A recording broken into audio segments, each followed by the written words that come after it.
Hey, greetings, friends. It's Mike Benner here. Today is Thursday, July 30th, 2020. Today I am in the woods again. Beautiful spot.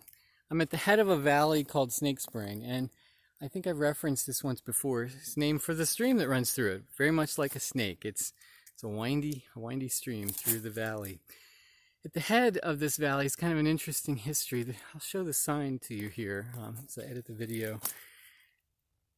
During the Gettysburg campaign, the farmers from the Morrison's Cove area thought that the South Confederates might come this way to loot the farms, and they might be interested in trying to disable the railroad works in Altoona. So they built the works, they built these earthworks, and they looked out. They watched for the South to come. I don't think they ever showed up, but it was an interesting part of the history here.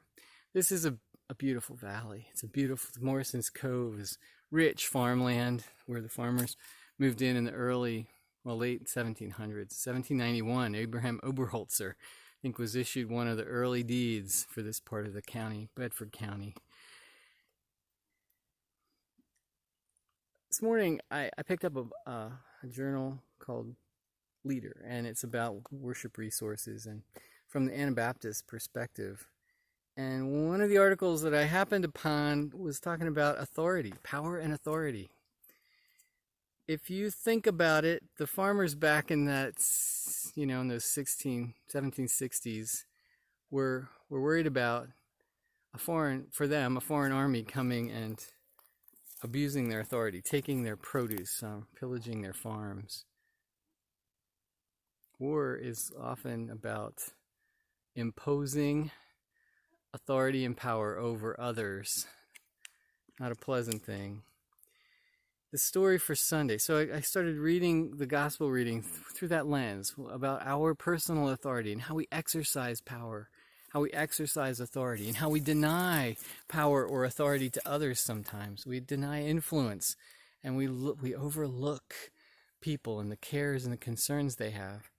Well, Jesus, in Matthew 14:13 on, it was the story of the feeding of the 5,000.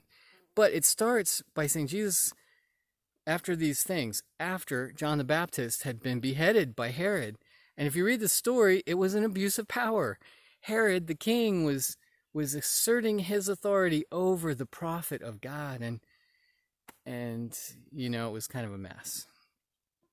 Jesus needed some time alone. He went off to a deserted place in a boat. But as he was heading off, the people saw where he was headed, and the crowds followed him around on the land. So when he got to the shore, there were the crowds. Jesus had compassion on them, and he went on and cured. He cured the sick. He spent the day with the crowds, taking care of them. I imagine teaching and healing and lifting up the people.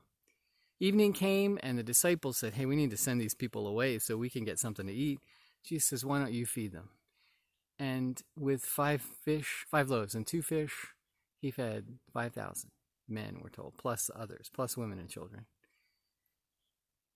Thinking about the authority of Jesus, it was always for others. He always used his influence to bless the poor, to bless the sick, to heal, cure the sick, to take care of those who are downtrodden. Never used it for himself. That's what Philippians 2 says. Even though he was God, he didn't take advantage of that power or authority. Instead, he made himself so lowly, even made himself into the servant who died for others. The example of Jesus is always about using influence to benefit those who have no influence, to benefit the poor, to benefit the sick, to benefit those who are alone, who are outcasts. Isn't that interesting? Jesus, our model, we're to follow his example. Jesus used his authority for others. King Herod used his authority to build up himself. How do we use our authority? How do we use our influence? How do we take care of the people around us? How do we build ourselves up? I hope you can think about that. This is one of the keys to God's shalom.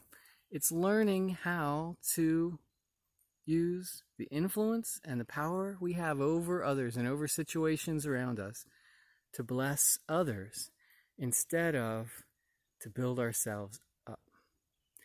That's a lesson we all need to hear. I got to say, it's a lesson that public servants, as we used to refer to those who served in office, public servants, really need to hear today. May you have God's shalom. May you learn about how your influence can be a blessing to others. And when we bless others, that I know it always comes around. We always feel deeply, deeply satisfied and fulfilled when our influence can be a blessing to others. I hope you have a good day. May God bless you. May you experience God's shalom and God's peace now and forever. Amen.